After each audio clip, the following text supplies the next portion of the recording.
Ата деген ким? Мына ушул суроо менен мугалим студенттерге кайрылды. Эмне деген жооптор айтылбады десең, бири күнгө, бири асманга, дагы бири жерге тең эди. Айтор аталардын кадыр баркы ушунчалык көтөрүлбейсиң, тим эле бул жактагынын баары азыр эле ата болуп калууну санап калышты. Бирок акыркы студенттин жообу башкача өңүттө уланып, аудиториянын маанайын түп тамырынан өзгөрттү. Жылмайган жүздөр сумсайды, күлкүлөр ыйгайланды. Кыз, бала дебей баары муюп, кулак төшүп, бири көз жашын көрсөтпөй сүртсө, бири ачык эле бышактап. Эми анын айтканын силерге айтпасам, силердин да, өзүмдүн да ичкеним аш болбос. Анын жообу мындай болду. Ата бул сен кичинекейиңде, анын чокоюн бутуңа килип, бутуң кичине, чокойдун чоңдугунан чалынып жыгыласың. Анын көз айнегин тагынып, өзүңдү кыйын сезесиң. Анын костюмун кийип, өзүңдү олуттуу, сүрдүү сезесиң.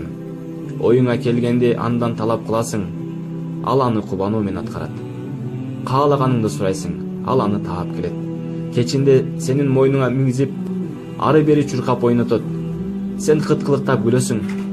Бирок бүгүн ал жумуштан кандай чарчап келгенин билбейсиң. Ата бул сен чоңойгондо, анын көөнөрүп, бозоргон чокоюна көңүл бурбайсың. Анын эскилиги жеткен кийимдери эми сени кызыктырбайт.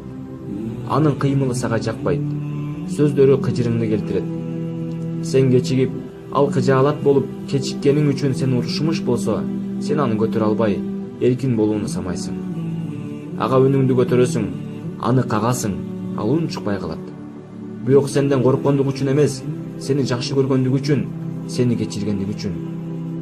Эгер бели бүкүрөйүп сени менен жанаша басса, сен анын колуна жете элебейсиң. Анткени сенин боюң андан узун да. Кечээ сенин тилиң чулдурап, туура эмес сүйлөгөнүңдө, ал күлүп, сени кучагына кысчу эле. Бүгүн ал тили булдурап, түшүнүксүз сүйлөсө, сен аны уккуң келбей тескери карайсың. Негизи ал кичиниңде да, чоңойгонуңда да өмүр тилеп келет сага. Сен болсо анын батыраак өлүшүн тилейсиң. Ал сени мыркайыңда көтөрөт, бала бакчага көтөрөт, мектепке көтөрөт, оорусаң көтөрөт, соо болсаң да көтөрөт. Өмүрү сенин түйшүгүңдү көтөрүү менен өтөт. А сенчи, сен аны табытка салып көтөргөндөн башка көтөрбөйсүң. Ата мына ушундай. Кимдин тагдырына ата болуу бактысы жазылса, бул айтылгандар анын башынан өтөт. Атаңарга жакшы мамиле кылгыла. Бир кезде атаң жанында турганда, жети баштуу желмууздан да коркпойт элең. Ал сенин кубатың эле. Мына ошол кубатыңдан кайсы бир күн айрылаарыңды унутпа. Ата деген мына ушундай.